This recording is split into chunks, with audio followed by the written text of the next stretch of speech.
Bases dropped on a Tuesday, so it means it's Tuesday Thoughts here for Soccer's Morning Show. Soccer Down Here. John here, you there. And we got a lot of stuff to talk about. We got a lot of carryover from yesterday. If there's anything on your mind involving Atlanta United that we didn't get into yesterday, obviously we can get into that. There's a lot of stuff in France. You have that. You've got Canada. You've got news of the day. You had the FIFA awards yesterday. That part of that's going to be opening kickoff, by the way.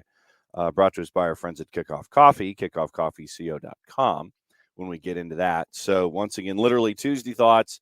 It is wide open, whatever you guys want to talk about. And because I know that we really didn't get into the nuts and bolts of Atlanta United yesterday, so we can get into that if you want. It is the end of February. So if memory serves, I think at some point today we might get MLS Next Pro schedules. So we've got that. We had a match last night in Major League Soccer that was postponed because of Mother Nature. And it was a 1-0 win for Portland in frigid conditions, apparently, because I was only listening to the match. I wasn't watching the match on Season Pass. If there's any Season Pass carryover from yesterday that you've got, we can talk about that.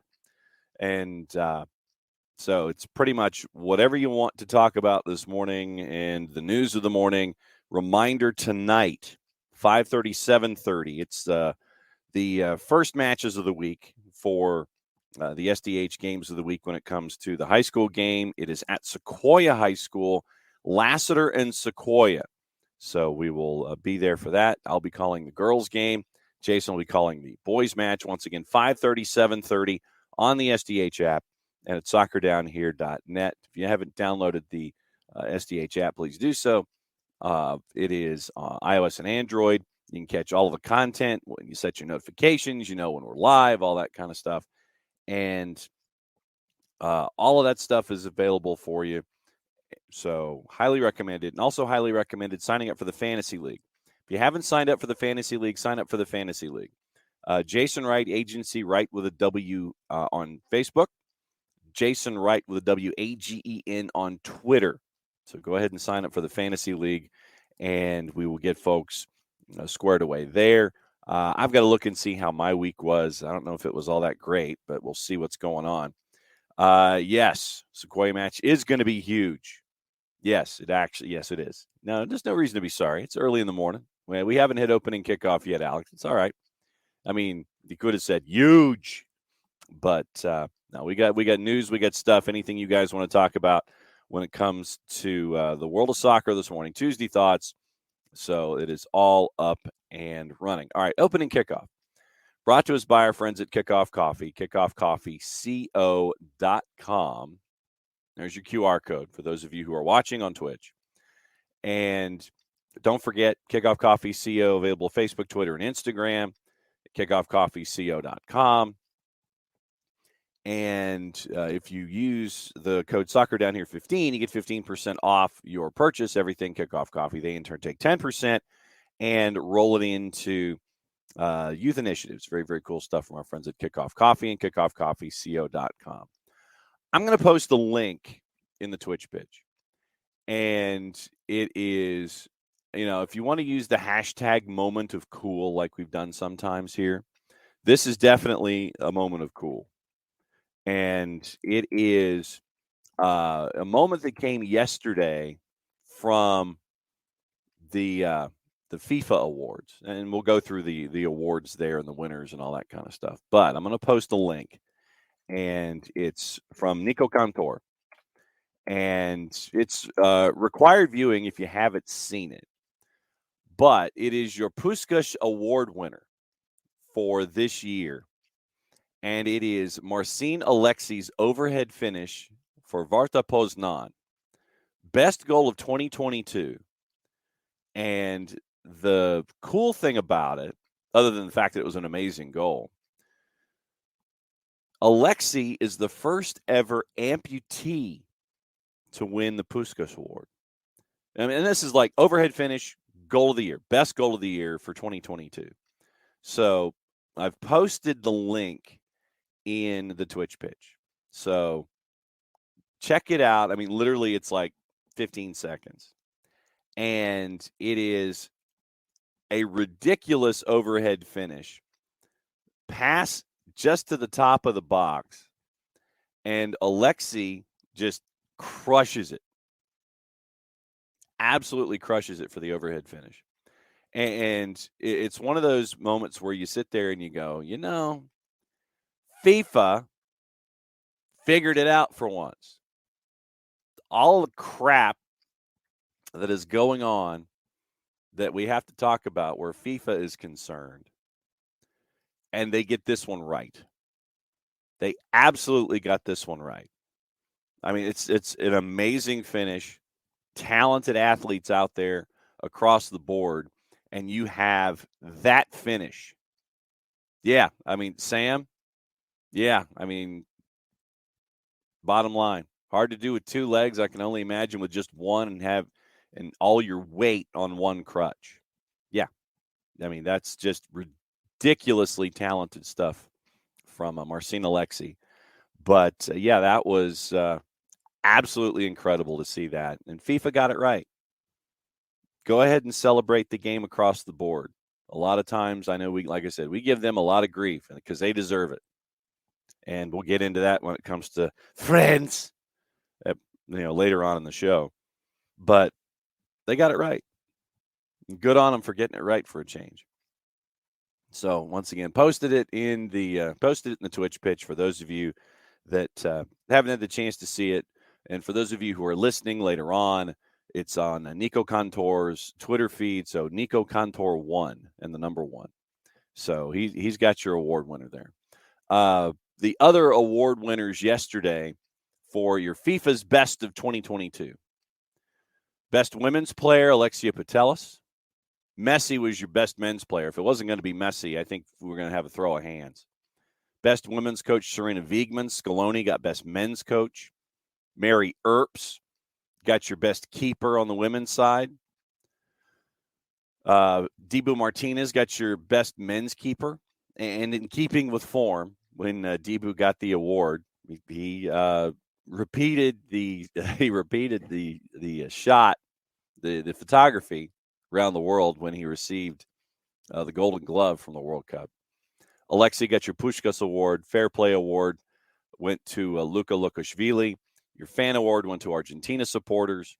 Men's World 11, Courtois in net, Hakimi, Van Dijk, Cancelo, Casemiro, Modric, De Bruyne, Messi, Mbappe, Benzema, and Haaland. So that's your Men's World 11 from FIFPro. And there's some news on Hakimi from The Guardian we'll get into later as well. The FIFPro Women's World 11, Endler, Bronze, Renard. And like I said, we got news with friends in the show. Williamson, Leon, Walsh, Putellas, Oberdorf, Kerr, Morgan, and Mead. Interesting that both Earps and Dibu Martinez were named best keepers, but they weren't on the World 11. Just a thought. Seriously. It's like, okay, you're the best keeper, but you're not in the FIFPro men's and women's World 11. I'm just saying. Okay. I mean, was one or the other for either the combination of Earps, Martinez, Courtois, and Endler? Was it a career appreciation award to give to one of the four? I mean, Dibu definitely was men's keeper, especially with the World Cup. And the still that everybody keeps popping up is the kick save that kept the game going in AET before they were heading to penalties. But, yeah, if Earps and Martinez are your best keepers, and they're not in your World 11s. Okay, just a thought. So there you go. Yeah, so that is your work for the FIFA awards. So there you go. That's your opening kickoff. Brought to us by our friends at Kickoff Coffee, kickoffcoffeeco.com. Once again, there's your QR code for those of you who are watching on Twitch. And QR code there, once again, kickoffcoffeeco.com. Use the code SoccerDownHere15 with your purchase. You get 15% off of everything when it comes to Kickoff Coffee and at kickoffcoffeeco.com. And they in turn take 10% reinvested into the youth game. Very, very cool stuff from our friends at Kickoff Coffee and at kickoffcoffeeco.com. So once again, wide open this morning. It is stuff that we didn't get to talk about yesterday with Atlanta United still on your mind. We've got a lot of news this morning. We'll get into a lot of news because, trust me, there is a lot of news. And some of it is going to be deep divey stuff. You've got the stuff going on in Canada. You have what's going on in France. And it's a lot of deep diving material this morning. So a lot of these stories might take a while because there's a lot of detail that we have to get into. In both Canada and France, you had resignations yesterday. So what does it mean? What happened? What's the news that led up to it? What are some of the other outlying elements that are still attached to the individuals that resigned yesterday? Because there's still a lot of other stuff that's going on with these folks that we have to pay attention to. So we'll be getting into that deep divey stuff today as we are here this morning. So good morning to each and every one of you that's hanging out with us this morning, and thanks for doing so. And Ricky, up the villa. Okay, up the villa this morning. Let's see. Messi. Yes, absolutely true, Sam. Messi robbed Dane Breckenshay of the award. Absolutely true. He did. Will, couple thoughts flying back from Toronto yesterday. Okay. Goal, absolutely deserved it. Loved how Apple TV works everywhere. Okay, so that you watched from the hotel Saturday night, no problems in the past, and you would have been SOL on being able to watch it in the past. Yes, Toronto is a hell of a hockey town. And Will, if I don't know how much you spent, if you actually were in the building, if you were in the post office on Saturday night, it is a rare thing when you get to be a part of Hockey Night in Canada and you're in a home venue, whether it's Toronto, Calgary, Vancouver, Edmonton, take your pick. A home game in those cities in the National Hockey League, it is a very cool moment in time. Montreal is an amazing hockey town. I mean, you've seen, as much as we talk about wrestling here on the show, you've seen where Montreal and the fans are completely, totally engaged. The ovation, to give you an idea, that Sami Zayn got when he came out for SmackDown was almost as long as the ovation Rocket Richard got when they were closing down the Forum. I think Rocket's was a little over 7. Sammy's was listed at 5.5. Shows you how invested the fans are in whatever they have there. I don't know how much you spent to get in the building, but to be able to share in that Saturday night experience in any of the Canadian cities that have hockey, it's truly special. It is truly, truly special to be able to do that kind of stuff. Now I'm going to call it Air Canada Center.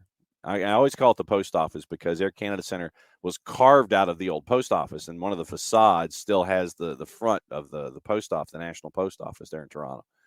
But I've been at Air Canada Center. All-Star games, drafts, the whole thing. It is a very, very unique environment. Very, very cool. So, well, let's see. Getting into the 11s, it might have been a Lifetime Achievement Award because, Liverpool and Van Dijk, I'm not so sure. So, that was was very, very interesting to hear some of the names on that list. Yep, Van Dyke, definitely there. And so I would stipulate that, yeah, I would stipulate that it probably was a Lifetime Achievement Award. So, yeah, I mean, that was, yeah, I mean, you look at the list and you're sitting there and you're going, okay, and then everything comes to a stop. You know, if I had a brake screech when you got to Van Dyke, you're like, oh, okay. So it probably was, Alex, to a certain degree. And Will and Ricky are Will recommending that it is a fun city and great food scene. Yes, and more than just pizza or a Swiss chalet. I would, when you go, consult with Mike and Jason, considering they've been up there for Toronto FC matches and things like that. Mike is an absolute wizard when it comes to finding places to eat, and I think a lot of it probably comes from the NBA influence with Steve Holman and Steve knowing all the places to go. Like when you're in Indianapolis, you got to go to the steakhouse. When you're here, you got to go here. Having that kind of an influence is, I mean, it is top-notch Class A influence when you can have Steve Holman tell you where to go in an NBA city and then have it apply to what you're looking for in Major League Soccer. So Mike, through the osmosis of Steve Holman, probably has some fantastic food recommendations in Toronto and in other MLS cities as well. And so Will and Ricky are passing back and forth ideas about how to travel, how to get around. I had a rental car. And when I did it, there's literally traffic all over the place, and you just try to find a lot to park in, and you just wander around. So, yeah, we asked Michael, we all need good visa news this morning, and having nothing to do with credit limits being expanded or anything like that on personal plastic. Yes, good visa news heading into the weekend. So Will is regaling us about his Toronto experience. Well, okay, Sean, here's the deal. And yes, I know. Traditionally, I mean, if I had done, and now that for those of you who are watching on Twitch, if I had done this, and I'm taking the cup that has my Mountain Dew in it and put it in my normal cup, you'd still see the QT. So it's a no-win situation for me here. I would love, first and foremost, I would love for Buc-ee's to be a sponsor of the show. We would all love for Buc-ee's to be a sponsor of this show. Yesterday, I was out and about. I had a doctor's appointment, and I couldn't remember why. It's literally, you have your physical a couple of weeks ago, and they're like, okay, you need to come back in a couple of weeks. So literally, exactly, this is what I'm saying, Coco and Tom. They've got to get to it. But yesterday, I had a doctor's appointment. I couldn't remember why. Morning Dawn Star. And I go to the doctor's office, and I'm literally sitting in the lobby, and I have no earthly idea why I'm supposed to be there because I had to push the appointment back from last week because of high school. Yes, there you go. I love that idea. The Buc-ee's Brisket MLS Monday Roundup. Me, I'm a pulled pork guy, but I'll take it. If they want the brisket and the banana pudding to sponsor it, I'm all for it. But I'm out at the doctor's appointment, and I have no earthly idea why I'm at the doctor's office. No clue. And so I'm there like 15 minutes early, and we all know how it is with doctor's offices and parking structures is that they always want to sit there and get you in, but they want to have you wait in the office. So that way, by the time everything is done, you've spent an hour there. And so you have to pay, like you're there literally like an hour and 4 minutes. Literally an hour and 4 minutes. And then you have to pay the extra for the parking instead of the 0 to 60 or the 0 to 30, 30 to 60, and then an hour and longer. I get there early, and they take me early, and I was shocked. And they're like, oh, yeah, the reason that you're here is because you have to have your second shot in this sequence. And I'm like, oh, that's why. Okay. So anyway, well, doctor's offices and validated parking, I don't think that happens. It's all part of that revenue stream that's there, the revenue stream that's there next. So I get in, have my shot, and leave. I'm in and out in 15 minutes. First time that's ever happened with a doctor. And so driving home, I had to get gas for the car. And so, looking at gas prices and things like that, I'm trying to figure out where to go. And so, of course, everybody's the same right now. And so I just ended up going into a Quick Trip and had the large drink. And so this is the remainder of the large drink. And that's what we're fiddling with this morning instead of having something in a normal cup like we have here on the show. So, yes, so you will see a non-sponsor driven beverage cup this morning for those watching on Twitch. Yes, the Mountain Dew is in a QT cup because that's where I was when I got it. Once again, we got Atlanta United to talk about whatever's on your mind, because I know we didn't get into a whole lot of it yesterday. And by the way, see now, you guys are talking about hockey. See now, you guys are talking about hockey. Chicago Stadium is one of the loudest places ever. And when was it Wayne Messer would always do the anthem, place would go crazy. And I mean, it's one of the best environments ever. Oh, no doubt. Yeah, paying for Yeah, I know. Paying for parking for doctors' appointments, it should be. Yeah, no kidding. Absolutely. At medical appointments, it should be.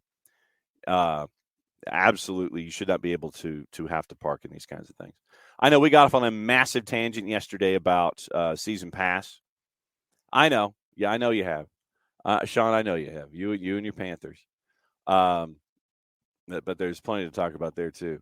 If we did hockey down here, if we did HDH, which sounds like something that is really bad for you, that would get you busted by the IOC, that's another show entirely at like 2:30 in the morning. But I know we went down a big rabbit hole about season pass yesterday, and I'm glad we did because it was the first time to watch that kind of stuff. Glad we went down the rabbit hole of season pass yesterday. And so if there's anything Atlanta United that you guys didn't talk about amongst yourselves and you wanted to bring to the floor this morning, you can. And so we can get into other news of the day and all the other stuff. So what I may do is I'm just going to go ahead and dive in with everything. Man, we're getting into venues this morning. All right. Well, then what I may do is I may sit there and ask, all right, if there's a soccer venue that you guys want to go to that you haven't, who is it? Only away building you've ever been to for hockey, Tom, was the old Igloo in Pittsburgh and college at IUP. Went a few times once walking the concourse. Yeah, Gene Hart, daughter, sings the anthem in Philly. Absolutely, no doubt about it. Sean, discussing what's going on with United. Things change, swapping Brooks and Aruju on the right wing. Well, and you look at, and this is what I was kind of getting into when I was talking at halftime. I don't know how many of you were at the match, and just the idea of what you're going to see. Yeah, and Coco, this is what I think. In a perfect world, I think this is what you're going to see more of, where you have on the wings, as you're looking at it, on the right-hand side, you're going to have Luis cutting inside to set up his left foot, and Brooks on the wing sending the ball in on crosses, either to the penalty spot or the 6 or wherever. He's going to be sending it inside the 18. I think that in a perfect world, you're going to be seeing Brooks basically on the wing, sending the ball in. Luis cutting to the inside. Because then what you have, think about this, is when he's healthy, or when he's back to full song, when he's 90 minutes healthy, you're going to have Derek Etienne, and you're going to have the same thing basically with Gutman, Etienne, and Wiley. Is you're going to have Etienne and Wiley going down the left-hand side. Gutman, the center striker back, working his way on an inside run on the inside channel. Then you're going to have Almada working however he wants to get available. And then you're going to have, hopefully at some point, Yakamakis that is going to be a part of this. So you have, on the right-hand side, you've got Brooks sending in balls to either short Luis, who can shoot with his left foot or figure out how to what's the word I'm looking for? Continue to make sure that things are still moving and shaking offensively. But I mean, think about it. If Brooks is on the right-hand side, the amount of weapons that are going to be available to him that defenses have to account for. Luis, the 9, at some point we'll say Yakamakis. Etienne, Gutman, Almada. So that's what, 5? So you got 5 dudes that you have to account for, with Brooks working his way down the right wing and sending in crosses. And I think that when you're a defense and you have all of these different questions that you have to answer for, somebody's going to be open. And it's going to be up to these defenses to try to figure out, okay, what's the poison that we pick here, and then finding the open man for Atlanta United and being clinical and finishing. So, no, I think that this offense, with the speed that it's going to have and the firepower that it has, it's going to be incredibly entertaining as the season goes along and they get familiar with one another, and people get the full song and those kinds of things. So it's going to be very, very interesting as we see things offensively for Atlanta United. And Coco, like I said, that's probably part of it, with Lennon on the wing responsible, and then, like I said, Luis working his way inside the 18, Almada doing what he does, Yakamakis eventually, Etienne and Gutman. So you've got all of this firepower heading forward, and I think it's going to be fun to see everything going forward. Okay, now we're starting to get some of your stadia. Will's looking at Providence Park or Q2. Will, I've been to Q2, and like I said, we talked about how Q2 is too small, and it is. It really is. It's like 22, and it's full, and it's loud, and it's fantastic. But it's jammed into like a business district where you have apartments that are being built, and you have a lot of think of it like here in Atlanta, the Chattahoochee Industrial Business District, where you have a lot of warehouses and things like that for a bunch of different businesses, and you have breweries that are popping up and things like that. But best if you're going to Q2, because parking is minimal at best, and it's for the highfalutins. So if you're going and you've got parking, fantastic. I don't know how you got it, unless you're paying through the nose. Uber in, but it's going to be a line getting home because everybody's Ubered in. And unless you have your Uber guy who's going to meet you at a predestined position at a certain time when it's over, you're going to pay. You're going to pay a bit. You're going to have to wait a bit to get out when it comes to leaving Q2. Getting into Q2, it's a fun experience. Being there in the business district with the breweries and things like that. And those seats really a bad seat because it's kind of built up as opposed to up and out. So I would recommend Q2 once Atlanta United actually gets to play Austin and you have the Wolf family crossover. But Q2, yeah, definitely it's a very cool venue. And if you stay downtown, it's probably a 20-minute drive from there to Q2 out in the business district. For lack of a better word, the MARTA line, the commuter rail, that's going to be done by next year. And that's probably what's needed the most to get out to that particular part of the city. So Q2, definitely. Will, La Bombonera, absolutely. Absolutely.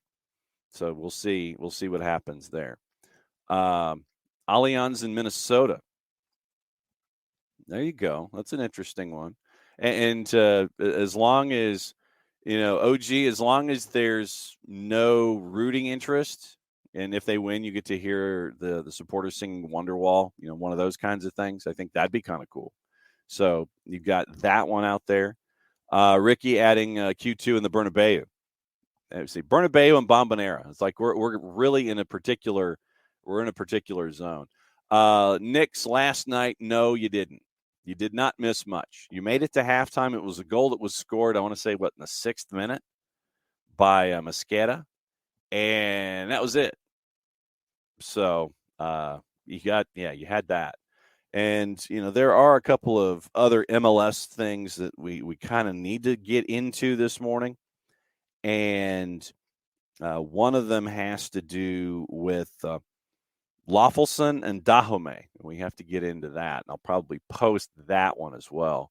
Yeah, and it was definitely shaky early on next for Sporting.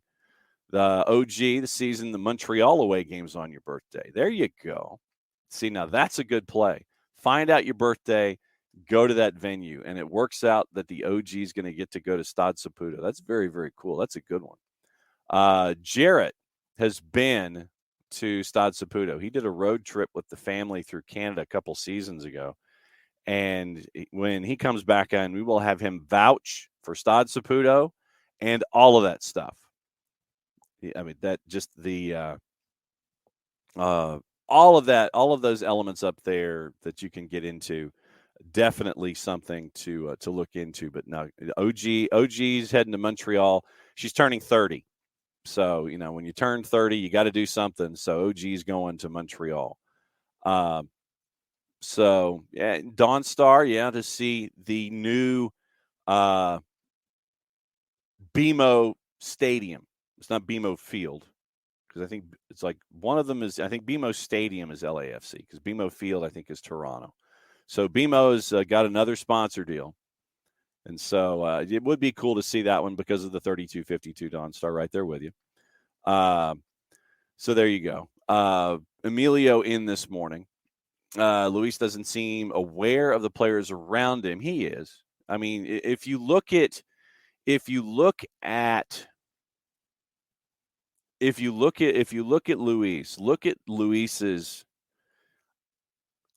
at his heat map, you find his heat map, Emilio, then you'll see that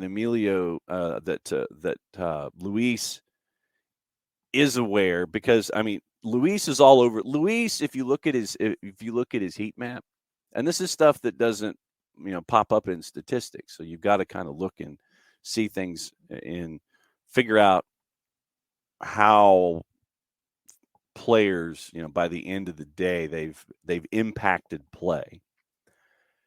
Now, Luis is all over the place. I mean, you saw Luis on the left. You saw Luis doubling back defensively to help things out. You saw Thiago doubling back defensively to help out. So Luis is aware, and Luis wants to do what he can to help the team out. So you're going to see him in various places. You're going to see him switch from the right to the left. You're going to see him doubling back defensively. And I would take what we saw. I mean, legitimately, take last year, because last year was last year, and just put it to the side. You've got everyone back healthy, and it's going to take a little while to figure out where everyone integrates and how, with the addition of Etienne and with Giakoumakis eventually, hopefully, probably, maybe, how folks integrate. But like what we were talking about earlier, with Lennon on the outside, it gives Luis a chance to work to the inside and be one of those weapons that can be available on cross. When Luis offensively is down that right-hand side and it gives him a chance to cut to that strong left foot, then, that's another weapon in the arsenal. And what I've maintained is, and I give Brad Guzan a boatload of credit. And it was something that I don't know if you got the chance to see it, but because it was, for those of you that might have gone back to watch the match, it was heading into the half, and Luis had missed the PK. Then one of the first things, and it was a cutaway. I mean, literally, it was a cutaway. It was like 2 seconds. Brad putting his arm around Luis, trying to encourage him and keep him up and up and ready, because you never know when that next opportunity is going to be there.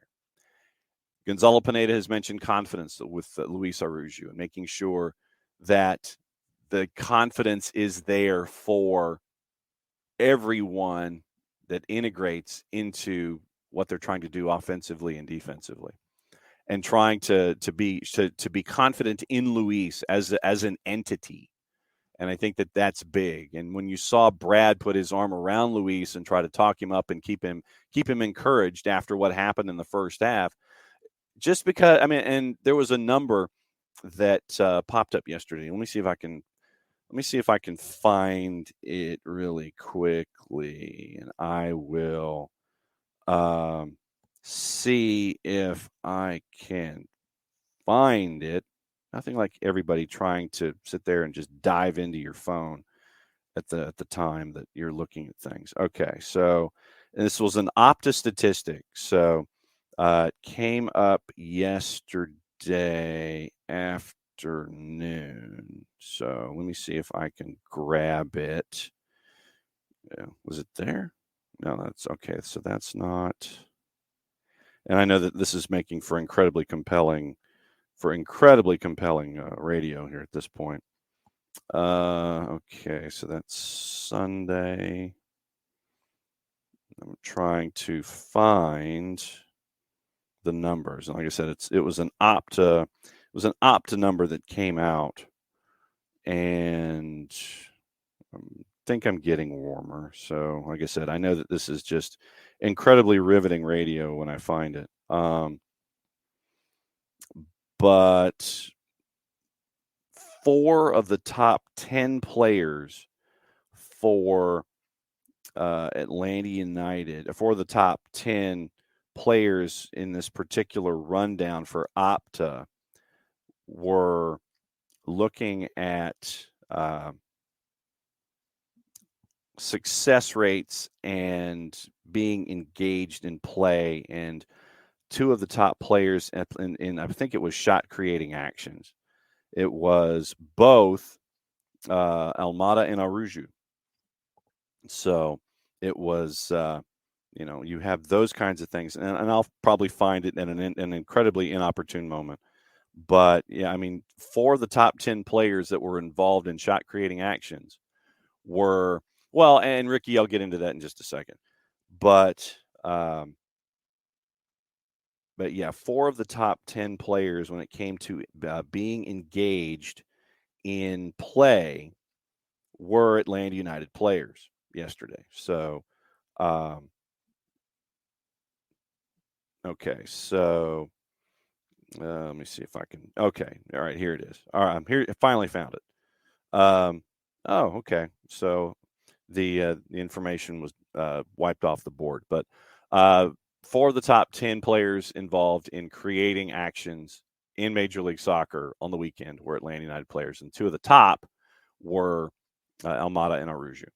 So I know that it will be a continual talking point this season, especially with Luis, but you cannot. It's like a shooting guard in basketball. You can't tell a shooting guard to stop shooting.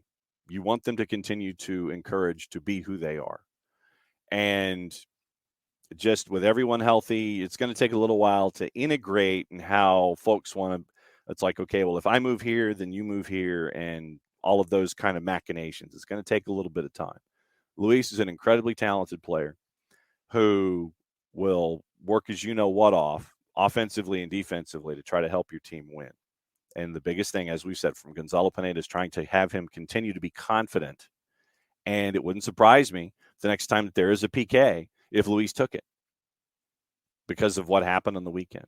But I know that it'll be a continual talking point, Emilio, when it comes to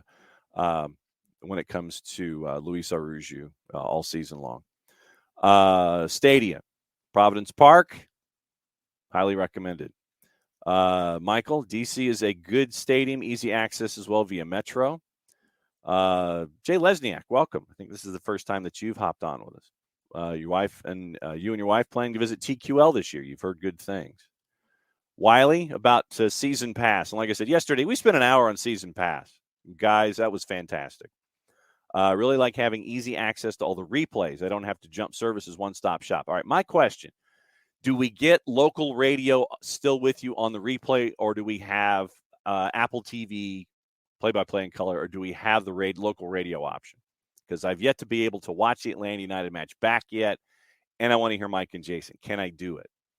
That might also be something going forward that we'll have to keep an eye on. We are efforting a guest from the league level, and hopefully that individual will be with us on Friday. Friday. Thank you, Sean.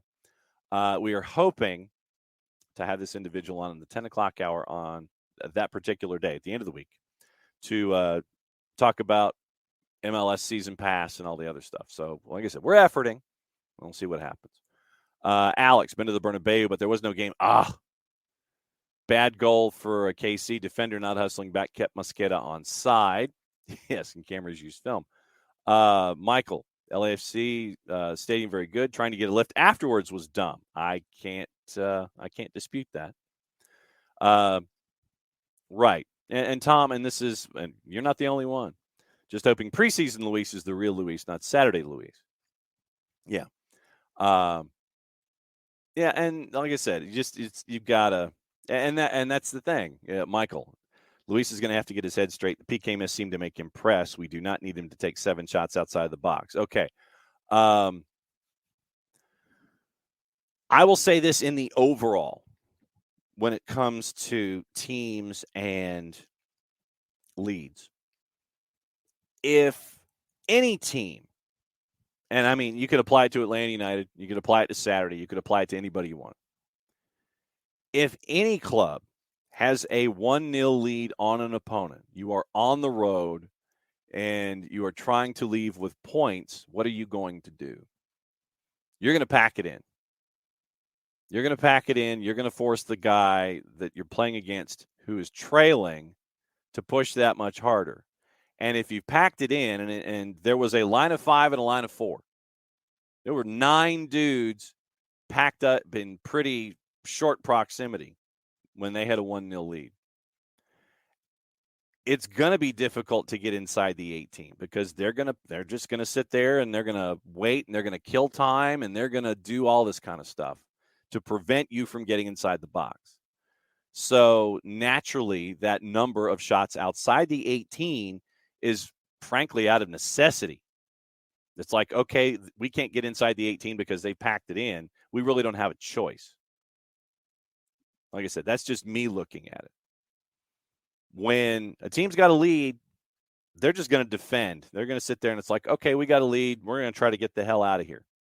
They're going to make it difficult for you. So what happens? 9 times out of 10, you're going to be shooting a lot from outside the box.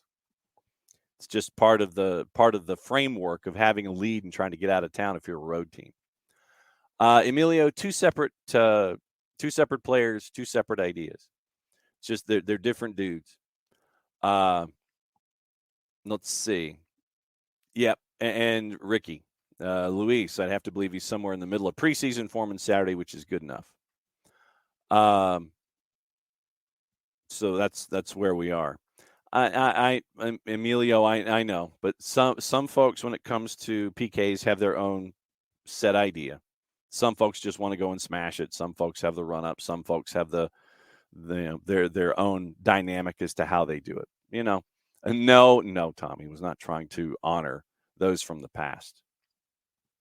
Let's see, and you know that's what you're looking at, Michael. That's what you're looking at with the conversation with Ricky. And yeah, for the 20, we're inside the box. Like I said, if you're a road team with the lead, you're trying to get out of town. I mean, think about it. You saw a team waste time in the second half. You saw San Jose waste almighty time in the second half. Absolutely, they did. I mean, Atlanta United was dictating play and pace of play because San Jose was trying to get out of town, and Atlanta United was trying to sit there and come up with an equalizer. But when you got, and this is something, and probably this is an opening kickoff at some point. When you have players, and I'm discussing San Jose here, when you have players start to just drop, just drop. It's like, we're done. I'm feeling it. I'm dropping. I'm sitting down. And this starts in like the 50th minute. You know what's going on. We all know what's going on. They're trying to get out of town. But when you have an incident where a player goes down, allegedly with a cramp or fatigue or an injury or what have you, and the stretcher crew comes out to meet the player, to take the player off of the pitch. Take the player off the pitch. Then magically, in CONCACAF fashion, the player stands up and is helped off by the physio staff with the stretcher right next to him. Literally, what was this? This was like the 65th minute, the 70th minute? 65th minute, 70th minute. The player is down. Ow, I'm hurt. It's like, Al Chervik. Oh, my arm, one of those. Player's down for whatever reason in his own mind. Medical staff comes out. Physios come out. Stretcher comes out. Then you stand up and you're good. And yes, Tom, it definitely was Ishhausery. Absolutely it was. You've got to have a center ref who understands what's going on in these situations. You have to have a center ref who's not afraid to throw a card for Ishhausery that wasn't even performed all that well, at least in that instance. And Danielle was wasting time early second half, and somebody needed to start the clock. Somebody needed to start a clock on Danielle. But center ref didn't want to do that either. You've got to have center refs who aren't afraid in these Ishhausery situations to go blackjack dealer if they need to. Where is my I think I left my own yellow card someplace. I can't find it at the moment, but you have got to have center refs not afraid to sit there and go, bang. You're wasting too much time. Don't care if it's a keeper or not. If the keeper is wasting time and it's a thing where he continues to do it, you've got to have a center ref who's not afraid to sit there, take the card out of his pocket and go, bang. You got a 1-0 lead. You're trying to waste time. And you've been wasting time and you've gone past the clock. And you can't throw a flag and call delay a game and move them back 5 yards. You've got to enforce this. I mean, literally, you have got to enforce this stuff, especially late in matches when it is obvious to 67,000 of you and your best friends that this is going on. And when you have the physio staff come out and the stretcher comes out and then like, no, I'm good. What is that? We know what it is. It's Ishhausery, but it is so obvious, allegedly. You have to show the cards in these situations. You have to. Refs have to be better. And, next time Bart is on, I'm going to go ahead and just go ahead and say it. Next time that Bart is on, we'll have this discussion. So if I forget, remind me when we have our resident official on about the idea of managing a match. When you're looking at teams that want to do what San Jose did and was straight out of CONCACAF and trying to sit there and get out of town. Look, I get it. I would do it too.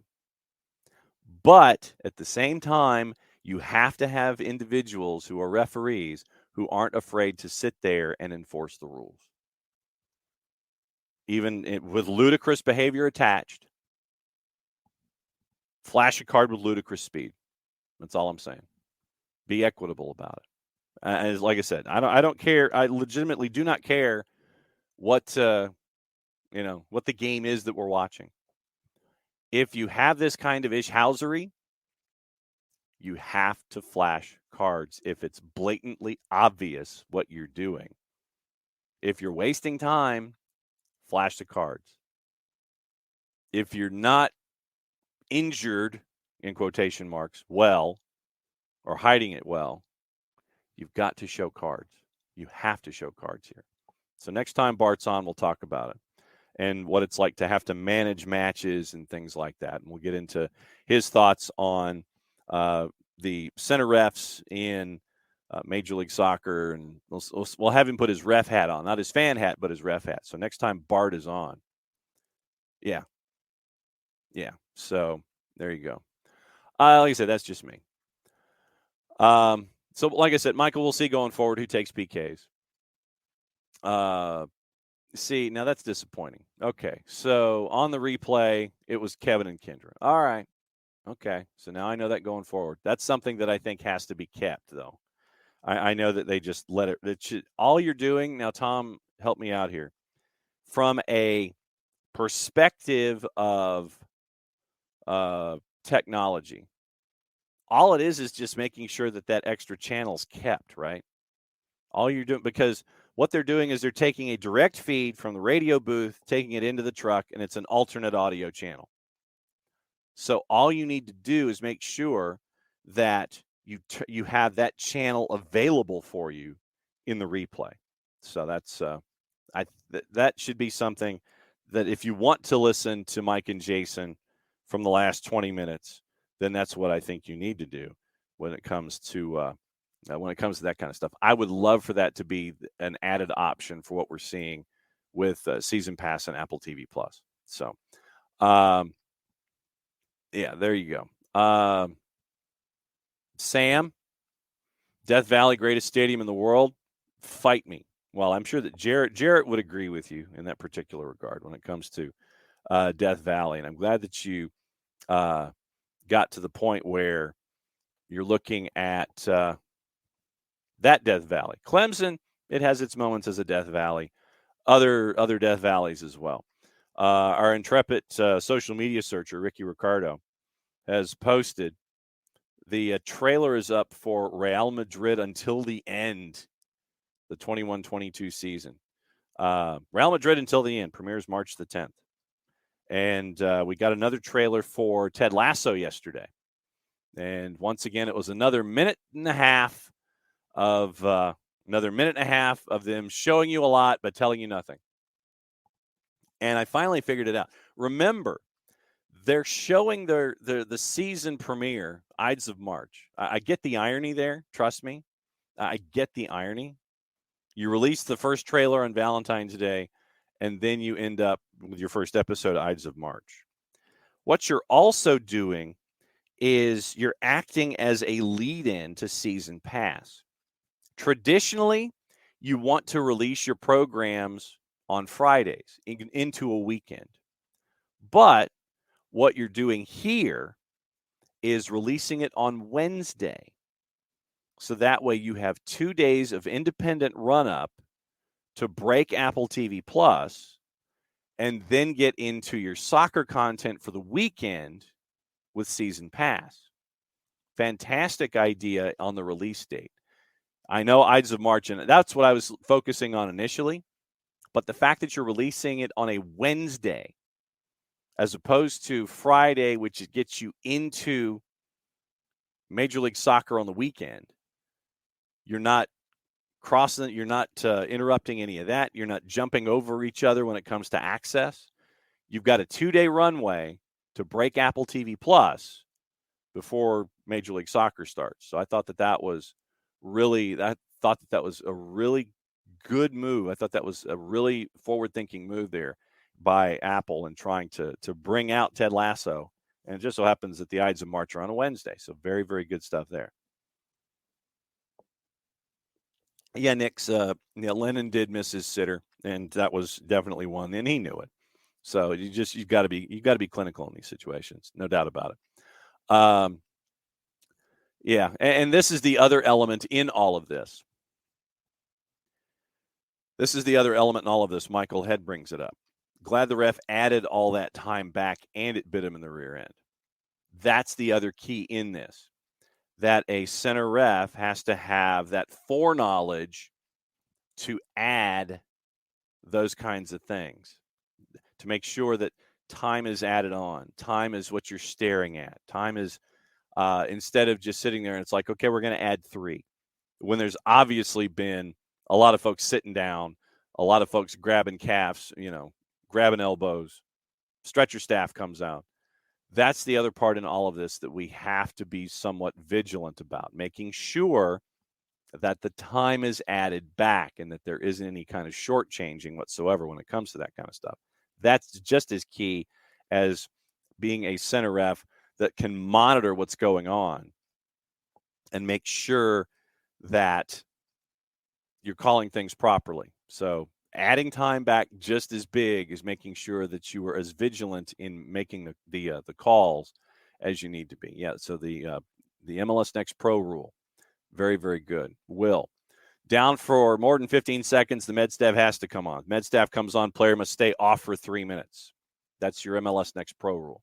I like that. Especially if you're ish housing. So if you're down for more than 15, medical staff has to come on. If they come on, the player's off for 3 minutes. Yeah, Emilio John Freeman did. He did the right thing, adding a lot of time. They all should be doing that. That is absolutely true. Absolutely true. And Michael, yeah, it should be a yellow. Or the player has to sit out for 5. Or both. How about both? Why can't we have both? But yeah, what I want to, and obviously we're getting a lot of fans. We're getting a lot of fans of the rules. I want to see how the MLS Next Pro rule affects play. I want to see how it affects play. How many goals are scored in these man advantage situations, that kind of stuff. Or does it force coaches to substitute sooner because of that kind of stuff? Force yourself to substitute in and maybe when you wouldn't. So we'll see what happens there. Yeah, every free kick had time wasting. And yeah, I mean, legitimately, yeah, the center ref walks over to the coach and says, and I'm adding every single second your players are down, which would be nice to where we would get into World Cup territory where you've got like 11 minutes added, which we really could have had in that second half if you think about it. You definitely could have had that kind of stuff going on if you had a center ref that sat there and said, okay, here's the deal, and here's what I think should happen. So we'll see if all of that continues to work its way forward. But no, do we get to those times where we have 11 minutes added? Depends. Do you have a center ref that's going to sit there and look at every possible instance of somebody going down for injury or not, or injury in quotation marks? Yes, I just did use air quotes, by the way. Does that happen? So we'll see. Maybe we should run our own stopwatches and see how much ours compare to theirs. But yeah, like I said, next time Bart comes on, I want to talk about game management. And we'll have those kind of decisions. Yeah, and so Alex says the fact the ref blew the whistle the second the ball was restarted after the second goal showed he knew it was up. Okay, but he needs to do it sooner. You can't just sit there and push everything to the end. You can't just sit there and go, okay, I'm gonna shove everything to the back. I think that if you monitored as you went, I think it would be also a decent thing to do. Nick's. Yeah, it's stupid they'll card a guy rightly for kicking the ball away and wasting 5 seconds, but won't card someone for wasting even more. Yeah. When it has to do with a piece of equipment, you're going to get carded immediately. One point, they had a player down. The ref let the throw happen because he knew what was up. San Jose kept playing, didn't protest until they lost the ball. Then they started pointing at the guy on the ground. Yeah. They did. Yeah. Well, I'm right there with you, Alex, when it comes to typing. I knew where you were going. Yes, Will. Anywhere. And you talked to Mike once again about Happy Valley whiteouts. No doubt about that for you. Burned. Little disappointed in Lucci's and San Jose's antics. I thought he wasn't at the same clown level as Jim Curtin, but turns out he is. It's very sweet to see them get beat in the end. Hopefully we can do that to Philly in the future. Yeah, especially after the quotes from Jim Curtin about how his fans are either genuine or authentic, and basically referring to Atlanta United fans as plastics, which I thought was rather intriguing. Can't wait for that Philadelphia game later on in the year. Can you? I'll give you a bit of a teaser. Perhaps we should show him a little Southern hospitality, but that's just me. Let's show Jim Curtin a little Southern hospitality when he and the Union come down next time. Yes, I know folks were pointing out that, was it Saturday night? Yeah, folks were pointing out Saturday night to me that the new season of The Mandalorian comes out tomorrow. Okay. Like I said, I'm not a Star Wars guy. I understand The Mandalorian and its place, but I'm not a big Star Wars guy. So, congratulations to all of you who celebrate the return of The Mandalorian. So, well done.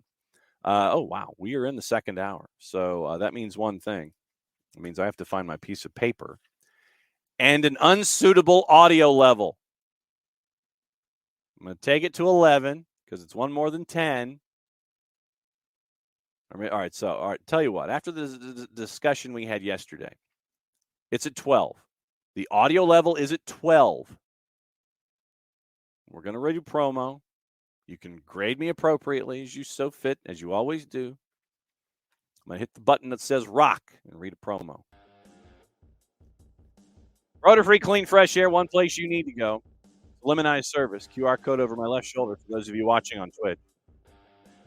Lemonize service deodorizes enclosed spaces like houses, apartments, and condos. Created a customized solution that eliminizes all organic odors, including those like pet cigarettes and food.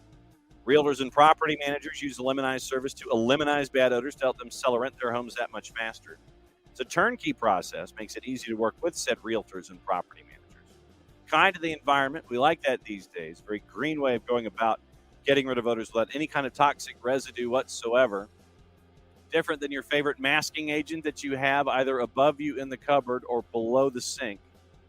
Because when you reach above you into the cupboard or below the sink and bring out that masking agent and spray it in the air, there's a reason they call it a masking agent, because all it does is mask the odor. It does not attack the problem all the way down to the molecule like our friends at Lemonize do with their proven scientific formula. Pricing very, very easy. One of two ways. Either by cubic feet or parts per million to come up with a price that's affordable for you. Offering results in 24 hours or less. If you have any questions, frequently asked or otherwise, one thing you need to do is go to the website. Then do us a favor after you go to the website. This is where I pick up my pen, one of my pens. Website's lemonize.com. After that, go /Atlanta. So our folks at Lemonize know what part of the world that you are asking them to come to so they can help you attack your problems. Full homework assignment, ELIMINIZE.com /Atlanta, Lemonize.com /Atlanta for odor-free, clean, fresh air. A Lemonize service, proud sponsors of everything SDH on Tuesday Thoughts.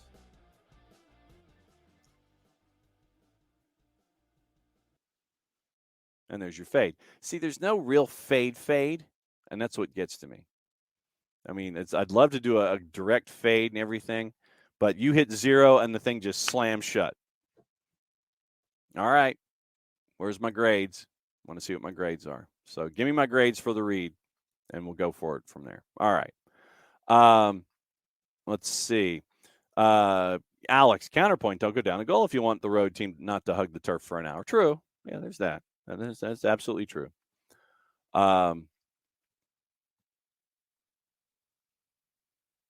Emilio, early goal problem again, once again. And like I said, we'll break this. We'll itemize this. We'll itemize it in this case. Once again, relationships that you're trying to figure out on the fly in games that mean something. And no, there were two defenders that went forward in trying to defend San Jose players. And Brooks Lennon was defending behind, but there was no one there to front Ibobasi. But once again, that comes from communication, that comes from relationships, and comes from games. And training camp is different than games. Shots outside the box when you're down 1-0, of course that's going to happen. We talked about that in the first hour. And so, yeah, and once again, we, like I said, we'll talk about each game in their own microcosm every single time out. We absolutely will. So, still too low on the predicting, huh? That's weird. Because 12 traditionally, sometimes in my ear, blows me out. And that's why I went to 10, or that's why I went to 11, because 12 seemed to be too loud. Okay. So, Uncle, happy about the result, concerned about what you saw. Give him benefit of the doubt for now, as you should. Hoping to see some quick improvements. Yeah, and that's the thing. And like I said, when it's training camp is different than game state. And so, you're going to have these weekly tests, and I think it's going to come down in some situations to matchups. No, because Emilio, the way that I look at it, it's look. Last year was last year. We talked about last year, and it was what it was. You missed pre-recorded, John. How do you miss pre-recorded? When was I pre-recorded, Sam?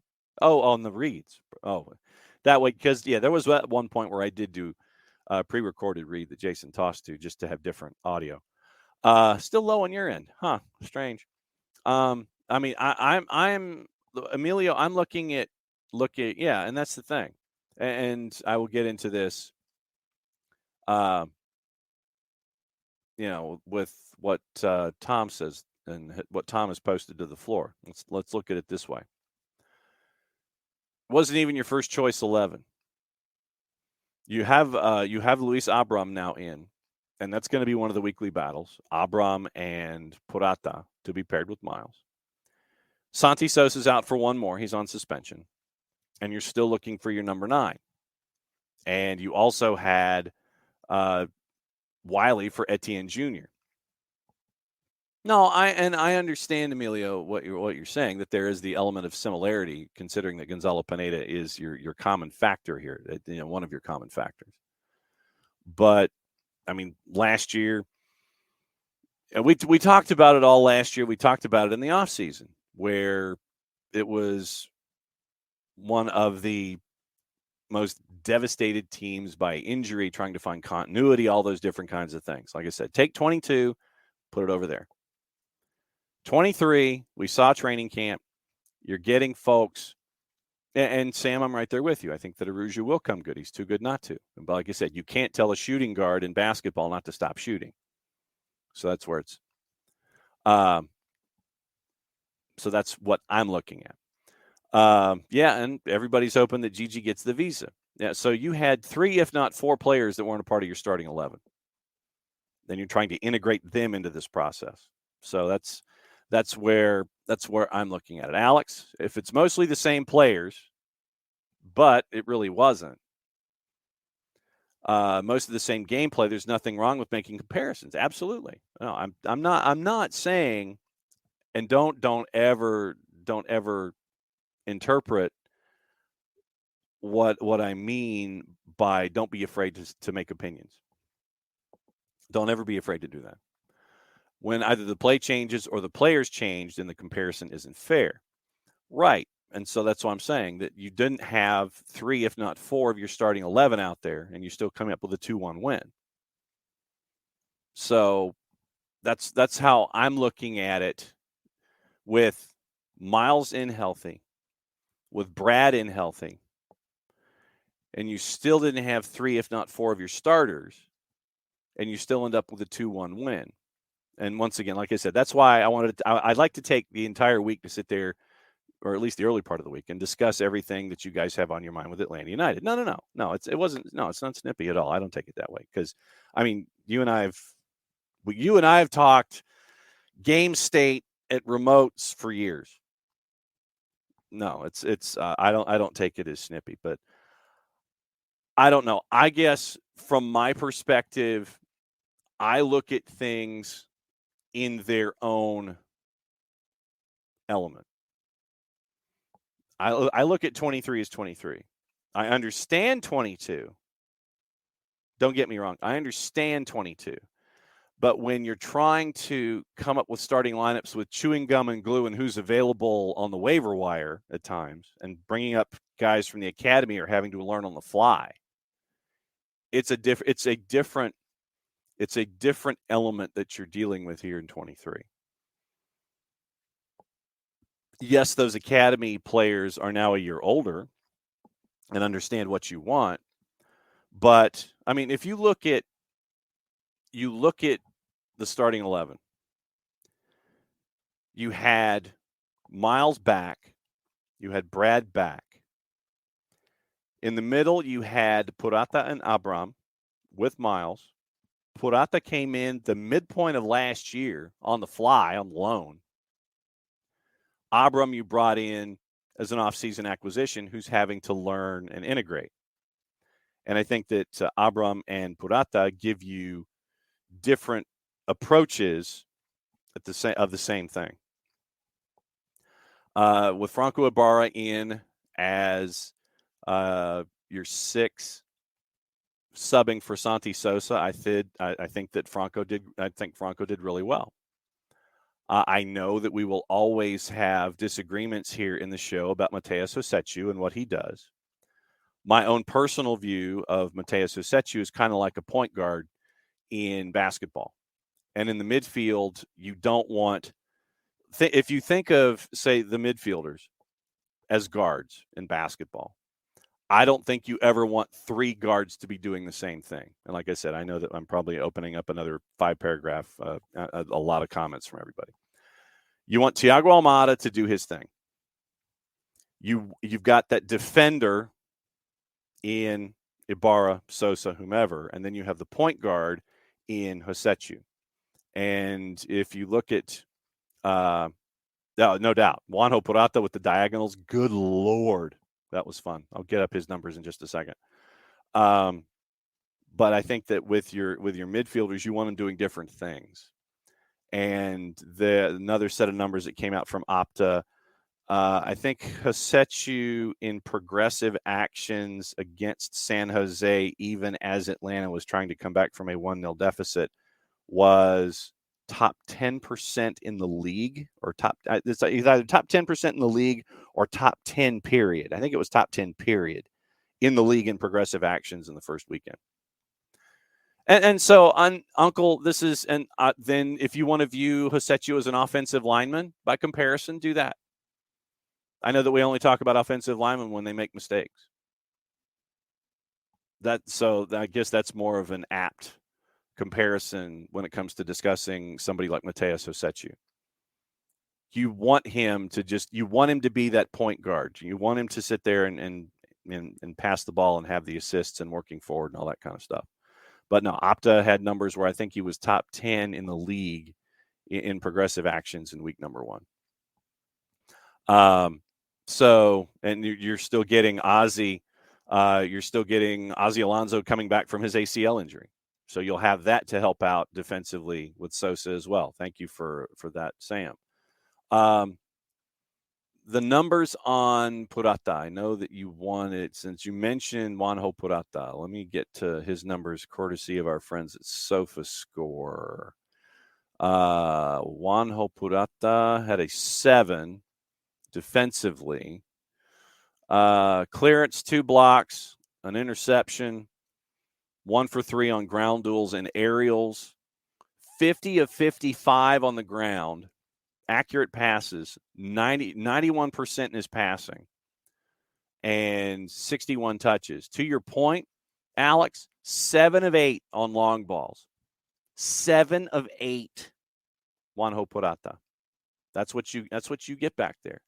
So but once again, I know that there's going to be growing pains back there with your 2 center backs, because Purata and Miles are trying to figure each other out. Figure out it's like, okay, if I go here, you go here. Where do you go? Where do I go? That kind of stuff. That's going to be there for a little bit. So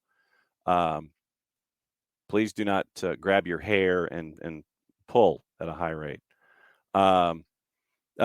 Purchase got triggered, Sam, if I remember correctly. So I think that it was part of the deal late last year with trying to come up with a decision on it. The time had come on Cisneros and Purata, and they let Cisneros go, and they signed Purata. So that's where we are. Ibarra, Uncle, since you mentioned Ibarra was another one who I think was top 10% in the league with what we saw from him. Franco Ibarra had a 7.1 with the yellow card. So here's Ibarra's numbers. 87 touches, 88% passing, 61 of 69, 1 of 4 on long balls, 10 of 17 on his duels, 8 of 13 on the ground, 2 of 4 in the air. Was fouled 3 times, had a clearance, an interception, 5 tackles. 5 tackles, yes, on the weekend for Franco Ibarra. 5 tackles and 3 dribbles passed. And then there was now, you guys are going to have to trigger my memory here, was the yellow on the tackle where the San Jose player basically jumped over, where he basically jumped over him and got called in for where he got called for jumping over and they got called for a foul. So that was what I thought I remembered. That yellow card was on the dude who but the big sliding tackle for Ibarra, San Jose guy goes leaping over the top, wasn't any contact, and they gave him the yellow. And I think that was so. If he's still on loan, he's still on loan. But I thought that you couldn't do that from one season to the next. So if I'm wrong, once again, I'm wrong. So, and I know, like I said, we'll get into, like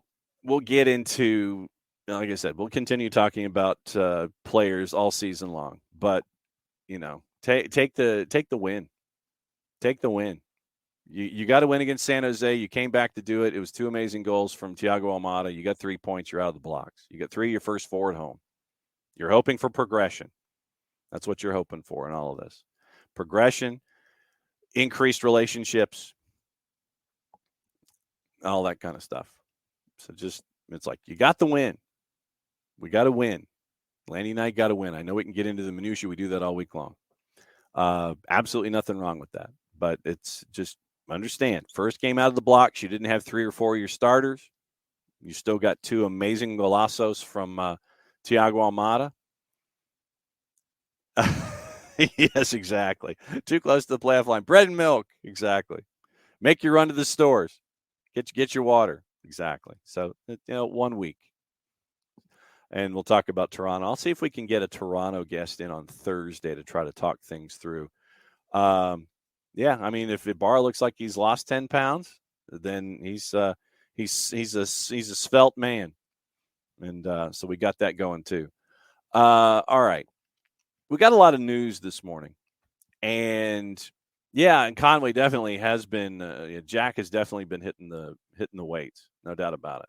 We got some news this morning, and it's troubling and in some aspects, and it is stuff that we need to know. It is stuff that we need to know about. And it has to do with what's going on in France and also in Canada. We'll go through the work of Rick Westhead up at TSN with what's going on with Canada soccer. That kind of blew up yesterday, and we'll keep an eye on that. But it's not the end of the story by any stretch of the imagination. So you've got all of that stuff going on. And let's see where we want to go first. Tell you what. All right, let's talk France, since that happened this morning. The French FA boss, Noel Le Gret, he's out. Permanently leaves his role over harassment allegations. French football president, Noel Le Gret. The Falcons, I think the Falcons know that it's going to be with Ritter. It's Ritter, and then they'll come up with other folks. Probably get a veteran backup, which means you probably can sign Mario to do a veteran backup deal if you want. So we'll keep an eye on that. resigned on Tuesday following accusations of sexual and psychological harassment, bringing to an end more than a decade in charge. Time at the helm coincided with the revival of the French national team, but Legret's resignation comes 13 days after the publication of a damning report into management practices at the Paris-based FFF, which had been commissioned by the sports industry. Report, quote, considering his conduct towards women, his public comments, and the governance failings of the FFF, Mr. Legret no longer has the necessary legitimacy to run and represent French football. He'd already agreed in January to step down pending the outcome of the audit, which included that he should not return to the role because his, quote, behavioral excesses are incompatible with the carrying out of his functions, end quote. Revealed last month that Legret, whose mandate was to run until 24, was being investigated for sexual and psychological harassment following allegations made by a female football agent, Sonia Swede. Already under pressure after making the dismissive remarks in a radio interview in early January, which we talked about, where he talked about Zidane. That was after Didier Deschamps had his contract extended back in 26. Departure was announced at the executive committee meeting. Members of the committee telling AFP, Agent France Presse, that Philippe Diallo would remain in the role of the interim president. He moved to fill in for Legret when Legret first stepped aside in January, expected to remain in charge at least until a permanent successor is voted in June. Federation has a quote, and then it gets into the French national team. This is the other part of all of this. Legret oversaw the rise of the local football team in Guignon that became a top-flight force during his time as club president. Then he became president of the FFF in 2011. Oversaw the appointment of Deschamps. Oversaw the France hosting of the Women's World Cup in 19. Also, a deepening crisis within the French women's team. Remember, earlier this week, several star players led by Captain Wendy Renard last week announced that they would no longer play for France under the current setup, with just 5 months to go until the Women's World Cup in Australia and New Zealand. That has placed the future of coach Corinne Diacre in serious doubt. Speaking on Tuesday, Fed's interim chief Diallo said a decision on Diacre's future would be taken very soon. So you've got that going on with the French Football Federation. Then it came out also this morning that, and I've got to find it. And so, of course, it's like 9 gazillion tweets down the line. And, it's like, when you set your, when you set your alerts and everybody has all kinds of things going on, and you're going, okay, I need to figure out what in the wide world of sports is going on. Why can't I see this? Why can't I see that? Okay. All right. From CBS Sports, Legret resigns. Diacre's in doubt. Her future's not decided. And this is from Jonathan Johnson, John LaGossip, if you don't follow him on Twitter as well. Wendy Renard said she'd be stepping back from the team if changes were not made. And we don't know if that means that now that these changes apparently have been made with Legret, does that mean Legret and Diacre? Does it mean just Legret? That's what we're staring at. Well, so we mentioned Legret was the target of the audit. Sports Minister Amélie Oudéa-Castéra had already hinted the audit was bad news for the likes of Legret and urged him to do the right thing, confirming his resignation. Diallo is going to be in place until June 10, according to Jonathan Johnson. They mentioned all the things that he was able to do, bringing in $110 million. Regarding the audit, the FFF notes the report does not mention any systemic failures nor any breaches of its sovereign missions. Nevertheless, notes the report is based less on objective facts than on assessments, which have sometimes led to a disproportionate denigration of the body. FFF also regrets the lack of a real procedure and the failure to take into account the many observations made by the FFF on subjects concerning governance and the fight against sexism as well as sexual violence. The FFF will also continue to work to reform its governance, and the FFF undertakes to retain all the useful recommendations of the audit. Legret, now, and this is once again from Jonathan Johnson. Legret's exit has been rewarded with a role at FIFA at the behest of Gianni Infantino. Tell me if you're surprised by that. Tell me if you're surprised. I don't think any of us are. According to Eric Borghini of the FFF Executive Committee, the president has been appointed to FIFA by Infantino. He will oversee the Paris office. He has been appointed because of his skills, expertise, and governance. That's from RMC Sport this morning. So basically, what you have is Noel Legret failing upwards. Loses one gig, and so he loses the gig with the French Football Federation. So what happens?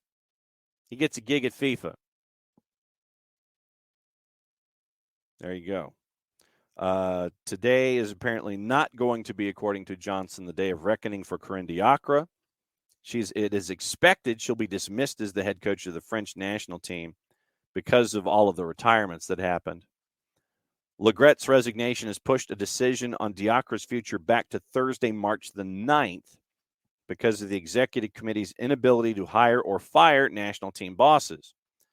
Jean-Michel Aulas, representing women's soccer for the Triple F, Keller and Diallo, as well as Aline Riera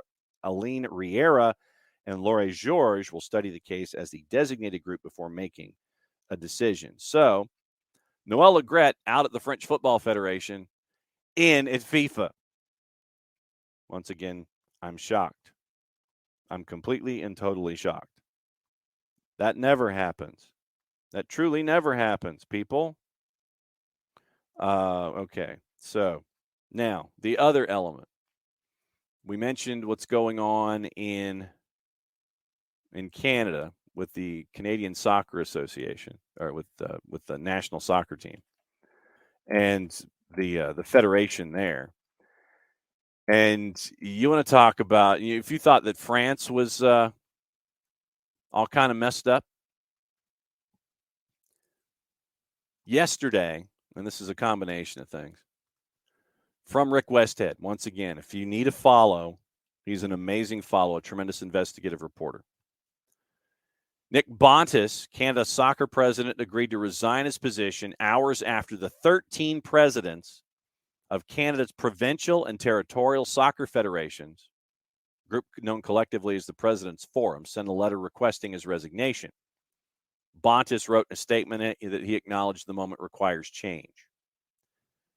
The President's Forum letter said the federations had lost faith in Bontis's ability to lead the organization. Quoting Forum Chair Kevin Topolnitsky, one-page letter. Quote, with the unanimous support of all members of the President's Forum, I'm requesting your resignation as President of Canada Soccer effective immediately. President's Forum, representing the member associations of Canada Soccer, is requesting your resignation due to non-confidence in your leadership of Canada Soccer. Topolnitsky, who's also president of Soccer New Brunswick, wrote that if the President's Forum had not received Bontis's resignation, it would have requested Canada Soccer General Secretary Earl Cochrane call a special general meeting where an ordinary resolution to remove yourself from the office of president would have been moved. A source familiar with the matter said it's possible the President's Forum will also seek the ouster of Cochrane, who was hired last July and works closely with Bontis. Bontis, who is president of Canada Soccer since November 2020 and a member of the organization's board since 2012, has been the face of the organization all year long. Remember that the men's national team went on strike last June. Players said they were angry. Canada Soccer had not negotiated a deal for how to split the bonus Canada had earned from qualifying for the World Cup. An agreement still has not been reached with Canada Soccer. And remember, we talked about the women's national team saying they were going on strike right in front of She Believes because of pay equity issues and budget cuts. Here's your history. Canada Soccer threatened to sue Canada Soccer Players Association at the training camp ahead of She Believes. Women's team decided to play in the tournament, threatened future job action if Canada Soccer did not provide an appropriate budget for 23. Next actions in April, where they can actually go on strike. threat against the players in the CPSA which was recognized by Canada Soccer in 2016 as the exclusive bargaining group for the women's team, was made hours before Bontis and Cochran were scheduled to meet with team player reps. Players on both national teams have demanded an audit of Canada Soccer's finances and a review of its media and sponsor contract with a private company called Canada Soccer Business, which is owned and operated by CPL team owners. Back in 2019, the U.S., Canada Soccer and CSB began a 9-year contract, a partnership that indirectly affects both the men's and women's national teams. The agreement obliges CSB to pay a guaranteed fee to Canada Soccer annually between 2019 and 2027 in exchange for the rights to sell both broadcasting and corporate sponsorship rights to the men's and women's national teams. 2019, the fee was $3 million. The guarantee climbs each year. Over the 8-year period, it climbs to a whole $3.5 million. The contract, who was signed by Canada Soccer president from 17 to 20, says that CSB has the right to extend the deal for an additional 10 years. And if it triggers the extension, they have to pay Canada Soccer at least $4 million a year from 2028 to 2037. CSB is responsible for paying production costs to broadcast CPL and Canadian national team games. You might see those on FS2 or One Soccer, under an agreement with Chinese-backed Spanish media company MediaPro. Most CPL and national team games are broadcast by One Soccer. While Canada Soccer keeps all ticket revenue from national team matches staged in Canada, the contract says CSB keeps all revenue from sponsorships. Members of the Standing Committee on Canadian Heritage told Westhead that they've invited members of the women's soccer national team to testify in Ottawa March 9 about their labor issues. The MPs also said Bontis and Cochran would be invited to speak at the hearing on March 20. They'd be subpoenaed if they declined an invitation. Also, according to Westhead, and this is this morning, Canadian Soccer Players Association, which represents women's national soccer team players in bargaining, received a no board decision from Ontario's Ministry of Labour on February 15. The players will be in a legal strike position in days. Canada Soccer faced a crisis last fall amid the preparations for the Men's World Cup. This is within the last hour from Westhead. With 2 women's national team games scheduled in November in Brazil, players were told that Canada Soccer could not afford their camp and trip. Only a private sector donation prevented the cancellation, a source tells Westhead. A private donor agreed to cut the check to Canada Soccer to pay most costs for the women's national team camp and related expenses in Brazil. The same donor covered the cost for U20 and U17 women's national team camps. Source close to the Canada Soccer Board tells Westhead, quote, "The women's team funding is on life support. We are soliciting handouts." That's where the schedule is. I mean, that's where things are right now for Canada's women's soccer program. Handouts. Handouts. That's troubling on a bunch of different levels and makes you wonder, come the March 20 hearings on the Hill in Ottawa, if you're going to get a strike. It makes you wonder if you're going to get some kind of a strike from Canada Soccer and what happens between March and April when it comes to the future of Canada Soccer. But the fact that right now, according to Rick Westhead, they are having to deal in handouts to make ends meet, it makes you wonder, and it really does make you wonder where the money's coming from. Well, I mean, you know where the money's coming from, but where the money is going. Who's in charge of the paychecks? Who's in charge of all of these things going in? And where's the money coming out? That should be your question for Canada Soccer. And the mere fact that we are having this discussion,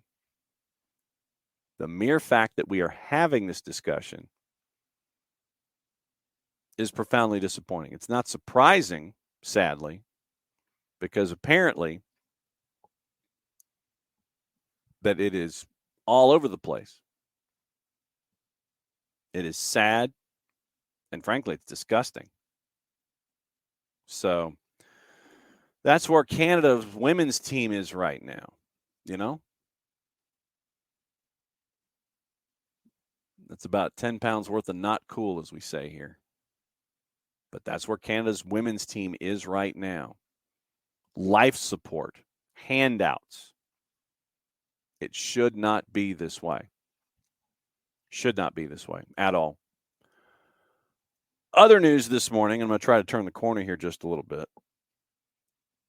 You've got, now, I know that you guys are talking about who to pick up now that Mariota's gone, because we also know, like I said, you're going to have Ritter as your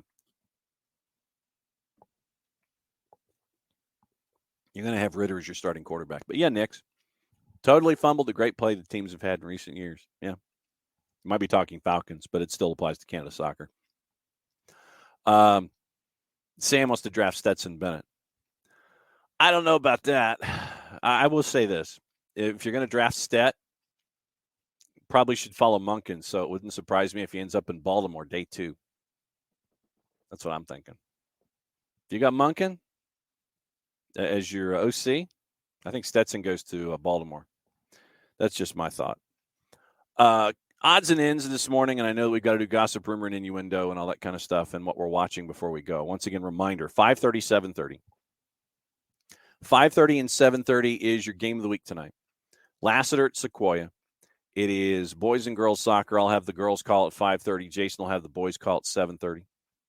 And it's rivalry there. We've also got a game Friday, and I'm going to go ahead and say it now, weather permitting, involving Lakeside and Riverwood. Lakeside and Riverwood is supposed to be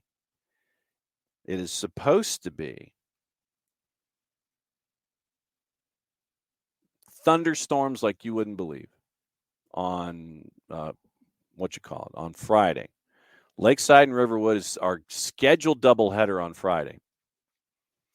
Don't know if we're going to make it because of the weather, but obviously we'll keep you posted on it, and we'll see what happens involving it. But tonight, 5:30, 7:30, SDH app, and on soccerdownhere.net, it is your doubleheader involving Lassiter and Sequoia, 2 top teams all across the board. And it's going to be fun to catch up with them and see what's going on. It'll be our first visit to Sequoia for the high school series.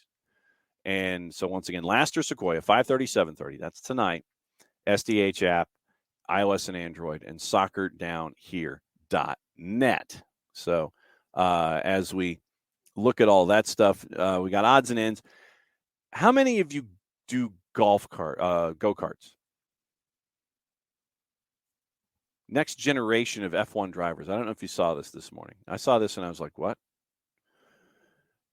And here's your joke. Here's your joke, and it's a pretty good one, actually. Folks are starting to use the hashtag White Cart Lane. Tottenham Stadium has signed a 15-year deal with Formula One for an in-stadium track. I don't know how they're going to do it, but from our friends at The Guardian, here's what's happening. The track is to be built under the south stand inside the Spurs ground, and it's an academy set up for the next generation of F1 drivers. It's going to be the first ever in-stadium electric karting facility as a part of a new 15-year strategic partnership with Formula One. Venues to be built under the south stand, expected to be the longest indoor track in London when it opens later this year. That's just strange to begin with. I didn't know that karting was that big a deal. And we already know that Spurs Stadium hosts a lot of different things. It has been accredited by the National Karting Association, making the course a potential future venue for UK championship races.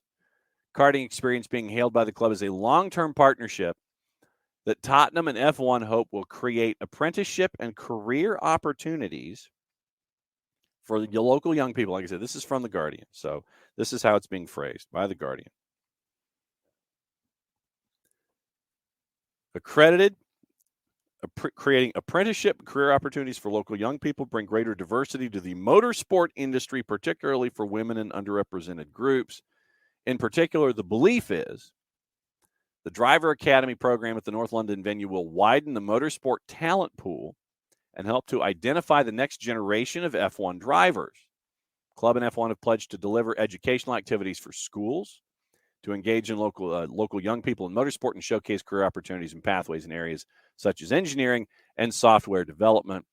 The article then followed with 3 paragraphs, 2 of them from the Formula One CEO saying something nice about it, Stefano Domenicali, and then Daniel Levy followed up with a paragraph of his own saying nice things about it. So, go-karts at Spurs Stadium. So, for those of you who are keeping an eye on that, Spurs and karts. So, there we go. We mentioned Ashraf Hakimi and The Guardian, and this is from the AP and Agence France Presse.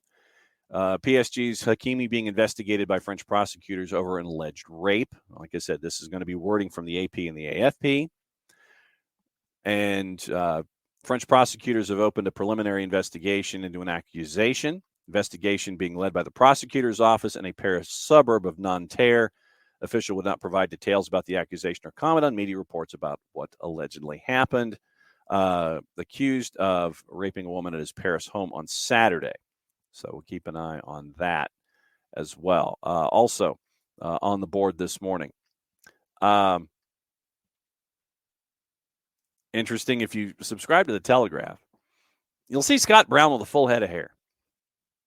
And the fact that he's now the manager at Fleetwood Town, everybody's sitting there going, what's up with the hair? Scott Brown admits this.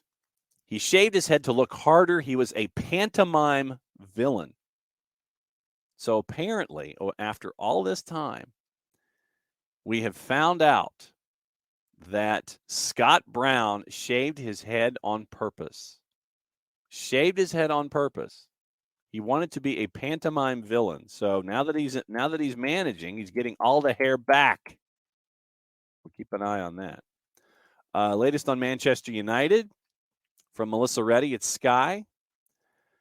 Apparently, none of the bids are meeting the £6 billion valuation. So now the Glazer family is split on whether or not they should sell. Avram Glazer's presence at Wembley, as Manchester United lifted the first trophy of the Ten Hag era, has, quote, fed growing fears the club will not be sold outright. Sources have worked with the owners indicate the executive co-chair, Avram, and his brother Joel are reluctant to cede United, in contrast to 4 of their siblings, a position hardened by underwhelming indicative offers. And that's in quotes. The Glazers, according to Reddy, expected more interest to be registered to the Rain Group by the soft deadline for proposals, February 17. Sheikh Jassim bin Hamad Al Thani and Sir Jim Ratcliffe are the only public bidders. Their tenders fall short of that $6 billion number. Formal offers would need to be significantly increased to tempt the Glazers into an outright sale.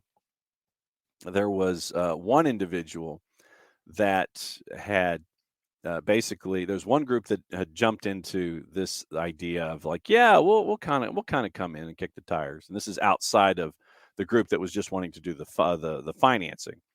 Fourth group that is being looked at as a publicity stunt is right now kind of sitting there on the outside, and they're like, well, yeah, maybe we'd like to be a part of it. And apparently that particular group has angered the folks at Manchester United. Ginevra Associates has, quote, expressed interest in buying a minority stake in Manchester United. They say they want public shareholders to hold at least a 50% stake in Manchester United.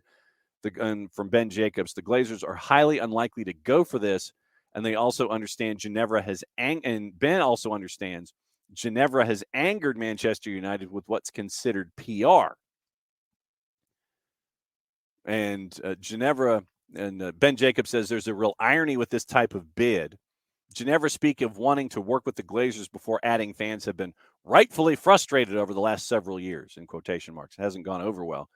Ginevra founding partner Shah Farsi says, quote, "We understand Manchester United fans have been rightfully frustrated over the last several years. Our aim is to act as the force of reformation that harmonizes the interests of the owners and fans and push for some much-needed transformation. We've received a number of solid commitments over the recent weeks. We hope to transform that into a unique win-win opportunity for all those involved." Irfan Khan, a partner at Ginevra, adds, quote, "The COVID-19 pandemic has had a devastating impact on all sports teams worldwide, with United no exception. However, we still believe it is a solid investment with fantastic upside potential and many millions of passionate fans globally." Ginevra also say they're unable to provide any further comments at this time beyond what has been specified in our press release. So there you go. Ginevra seems to be angering the Glazers because they're doing all of this in public purview. They're doing it all outside. And Ginevra wants in, but it sounds like they want to do everything in the public sphere. They don't want to do anything behind closed doors and negotiating at a table. We mentioned the formal offers. Feeling is that United's stature, pull around the globe, especially in emerging markets, and potential for future growth revenue has been underestimated. This is even factoring in the club's net debt of £656 million, transfer fees owed, and the cost of enhancing infrastructure at Old Trafford. Avram Glazer has previously said the process to explore strategic alternatives is not necessarily a sale. Club's statement on the matter ended with the kicker, quote, "There can be no assurance that the review being undertaken will result in any transaction involving the company." As recently as October, Ratcliffe revealed the Glazers, quote, "do not want to sell." And sources say that the market has been slightly misread after the scale of interest when Chelsea was available to buy in contrasting circumstances. This is also evident, according to Reddy, in John W. Henry announcing Fenway Sports Group would retain control of Liverpool and only investment is currently being considered. United fans obviously are tired of it. And they want the Glazers out, and they really want the Glazers out. Boy, do they really want the Glazers out. That hasn't changed. So you got that this morning. Looking at the papers, you got, once again, gossip, rumor, and innuendo and things left unsaid. And we'll get into TV and juice boxes also before we go. Chelsea considering bringing in Tammy Abraham back from Roma as a cheaper option than Victor Osimhen. Inter Milan chief exec Giuseppe Marotta says Romelu Lukaku will return to Chelsea at the end of his season-long loan, according to Sky Sports Italia. He doesn't want to go back. Chelsea face a dilemma over Mason Mount and Ruben Loftus-Cheek as both enter the final years of their contracts. Graham Potter, and this is from the four-letter paper, so take the information at your own peril. Graham Potter feels his training sessions are being ruined because of the huge squad. And once again, remember the Telegraph we talked about yesterday, the two make-or-break games, the one with Leeds and then the one in European competition to save his job. Right now he's at 2-7-6 with his time there so far. Manchester United think that they can convince Declan Rice to join them in the summer. And bidders for Manchester United, once again from the four-letter paper, expect to hear back this week about the next steps in buying the club. Translation, jack up your bids. Manchester United remain interested in a summer deal for Harry Kane. Mo Salah's agent has dismissed speculation on whether or not the forward could leave Liverpool this summer if they don't qualify for Champions League. Leicester scouts at Knicks are monitoring Lecce's Danish midfielder Morten Hjulmand after Southampton had a bid of €11 million turned down last January, just under £10 million. Manchester City have offered to extend Julian Alvarez's contract a year to 2028 on improved terms from Fabrizio Romano. Barcelona are one of the clubs assessing whether Alvarez would be open to leaving Manchester City on loan this summer. I still want to know how they're going to pay their bills on these kinds of things. Liverpool closely monitoring Chelsea's talks with N'Golo Kante over an extension to the contract, which expires this summer. PSG is trying to convince Mbappe to take up the option of extending his contract by another year to 2025. Borussia Dortmund, hopeful of securing a deal for Eintracht Frankfurt's Daichi Kamada, but it's not linked to the future of 19-year-old Jude Bellingham. Barcelona and Busquets will decide in the next few weeks whether he'll stay for another season. Remember, we talked about yesterday Inter Miami being interested in Busquets. Of course, if you're Gary Neville, you're going to be interested in, or Phil Neville, you're going to be interested in Busquets. I forget which Neville it is. I always get him confused. And then Barcelona director of football, Matteo Alemany, has rejected an offer to take up a similar role at Aston Villa. We mentioned the papers, getting to specifically in the papers, avoiding the 4 and the 3-letter papers as we always do. We mentioned Graham Potter given the chance to and the time to turn things around. Oh, yes, the Times. We forgot to talk about this. Martin Ziegler at the Times, if you have the subscription, wrote a piece. FIFA is going to look into the UK government's proposals for an independent regulator amid concerns that the new body could breach rules on political interference.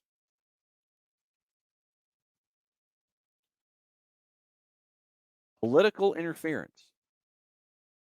And Martin Ziegler wrote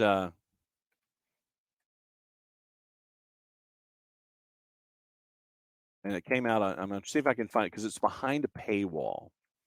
And so I'm going to try and find what I can about this piece.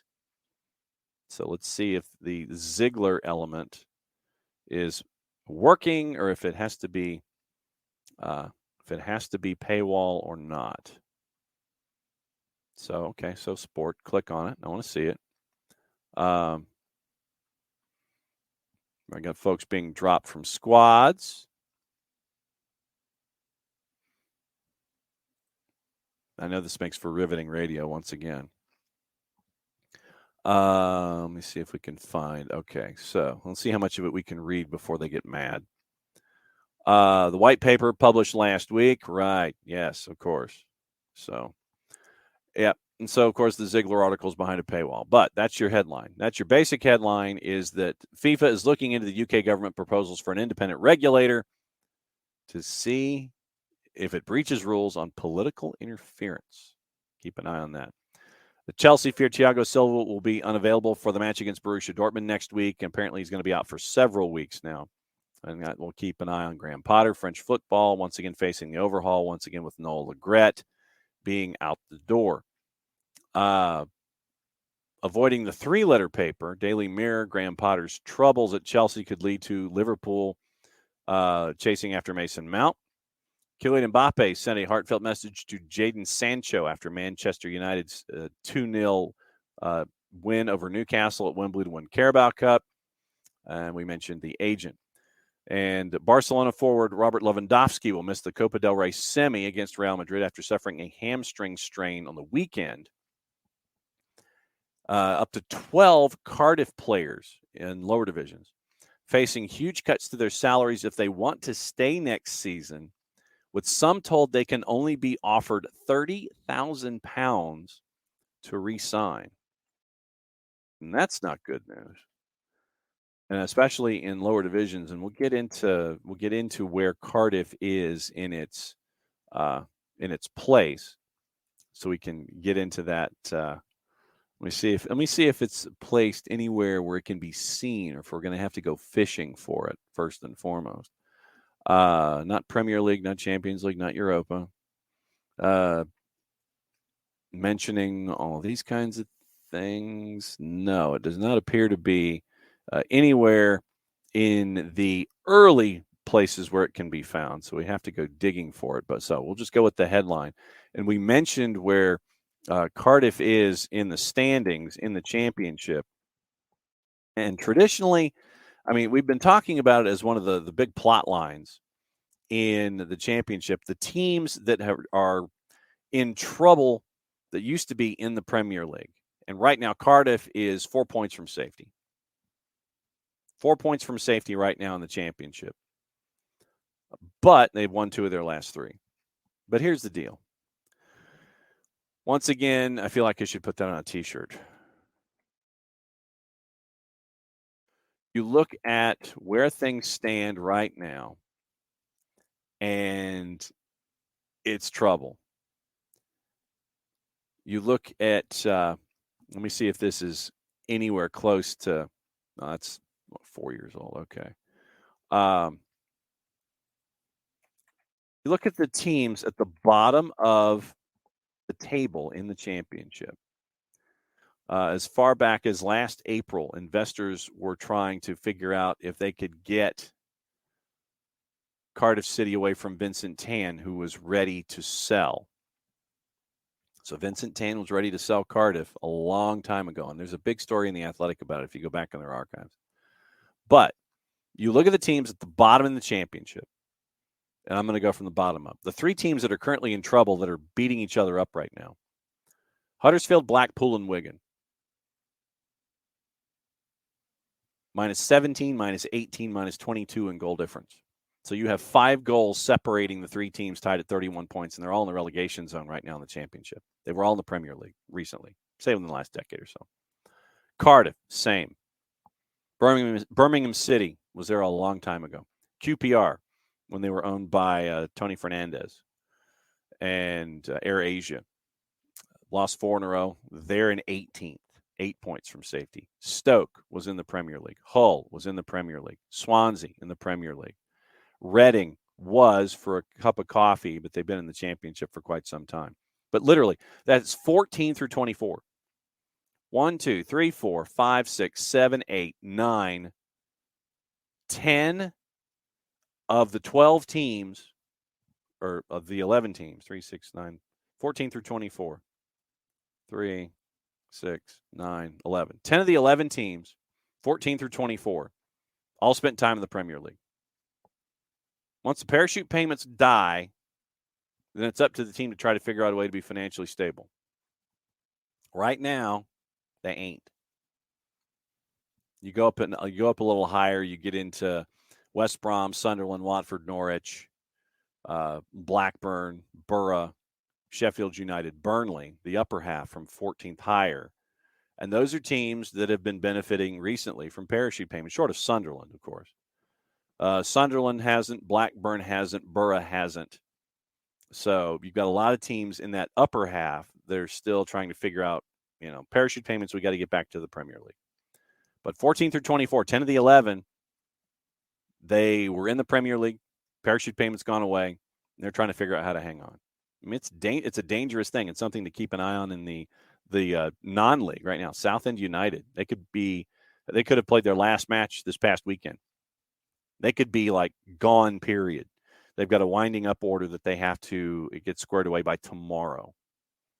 And so a lot of folks were wondering if last Saturday's match was the last match ever for Southend United, because their owner keeps kicking the can down the road with the debt and trying to figure out how to get to a new stadium and do live, work, play and build that kind of a thing, and it hasn't worked out. So it could be the end of Southend United, another team that could be by the wayside by the time that we're done with the show tomorrow.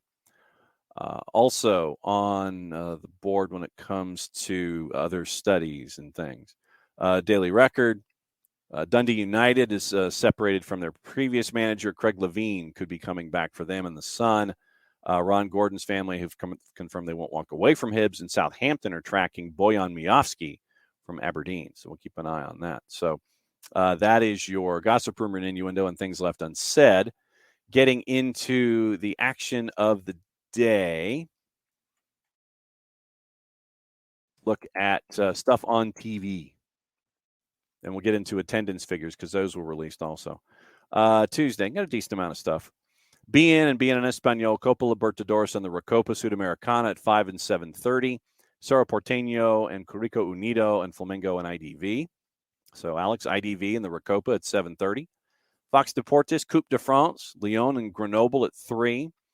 On the Plus, Belgian Cup, FA Cup, 4 matches starting at 2 o'clock, and the championship with Luton Town and Millwall at 3. Paramount Plus, doubleheader in Serie A, Cremonese, Roma, Juve, and Torino. So getting into juice boxes quickly before we go. Once again, remember, tomorrow's Wall Pass Wednesday. And we'll see if Dylan Butler can rejoin us. But Dylan's been ready, trying to get the season off and running for MLS Soccer and MLSsoccer.com and OSDB Sports. So if we can catch up with Dylan, we'll catch up with Dylan tomorrow. If he's allowed to come out and play and come up for air, then we'll catch up with Dylan Butler tomorrow.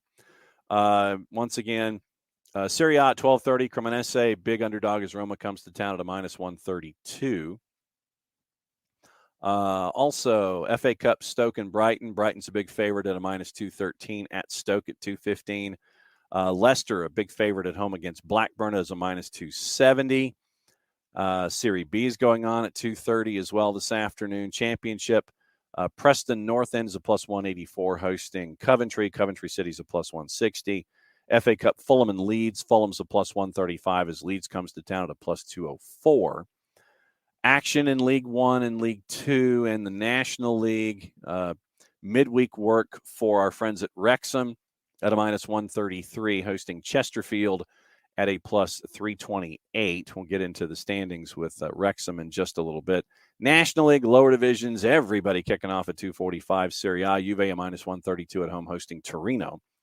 Also, it is Dundee FC and Partick Thistle in the Championship in Scotland. Luton Town and Millwall. Luton Town's a +125, hosting Millwall. FA Cup, Manchester City, probably with a bit of a rotated side, is a -526 at Bristol City. Bristol City, by the way, is north of +1,300 to win.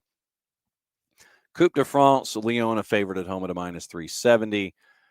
Copas and Campeonatos going on in Brazil, getting us into the early evening hours. Liga de Expansión in Mexico at 8:05 and 10:05. 7:30, Flamengo and IDV. Flamengo's a -345 in the Recopa Sudamericana. IDV is a +827. Attendance figures came out for the MLS matches this past weekend, and surprising no one, you had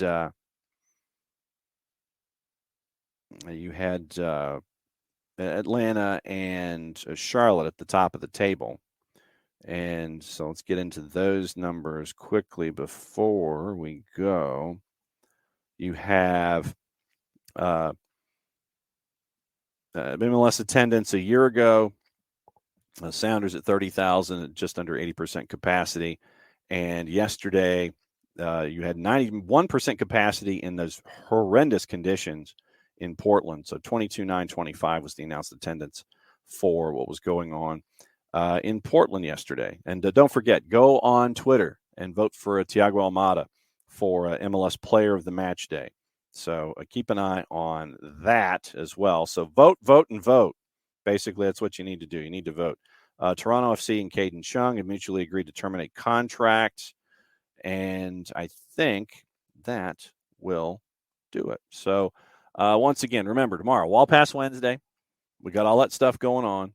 Oh, Luis Suarez says that Messi's going to skip Inter Miami and a renewal at PSG, and he's going to go straight to Newell's to finish up his career. We mentioned Martin Ziegler, future Karim Diakra, mentioned Bontis, mentioned the FIFA best. Oh, one more thing before we go. Sorry, false out. Jim Wilkie on Twitter, something to keep an eye on. And yesterday, Jim posted a moment with activity involving, and Jim is he works up in Cascadia, but Jim posted a moment in a match this weekend involving Jasper Loffelson and Christian Dahomey. And keep an eye on this moment. And I'm going to post the link in the Twitch pitch. So keep an eye on this moment from the weekend with Jim Wilkie. And it's a moment where Jasper Loffelson, he gets a yellow for the tackle on Dahomey. But it appears that Loffelson spit at Dahomey. As Dahomey comes over the top of Loffelson, Loffelson spits at Dahomey. So keep an eye on this moment and see if anything comes of it. involving Lawfelson and Dahomey. And I'm thinking that Lawfelson, because of where one of Dahomey's cleats ended up, Lawfelson felt compelled to spit at Dahomey. So keep an eye on Jasper Lawfelson and Christian Dahomey. I mean, like I said, it looks like from where the cleat landed for Lawfelson, it was not in a place that was recommended for most men.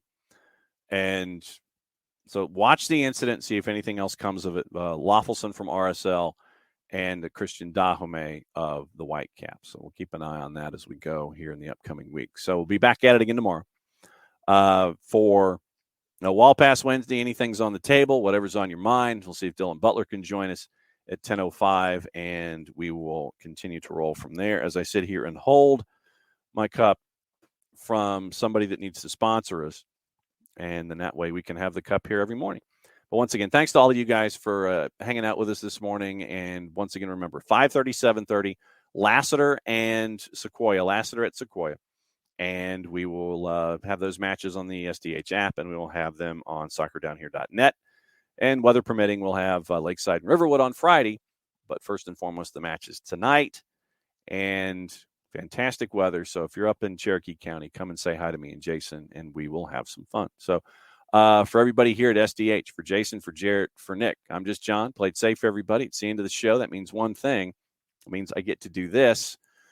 Played safe. Mucha plata, y'all, and we'll see you at 9:05. Actually, we'll see you at 5:30 at Sequoia High School for Lassiter and Sequoia for the SDH Games of the Week. Played safe. We'll see you later today.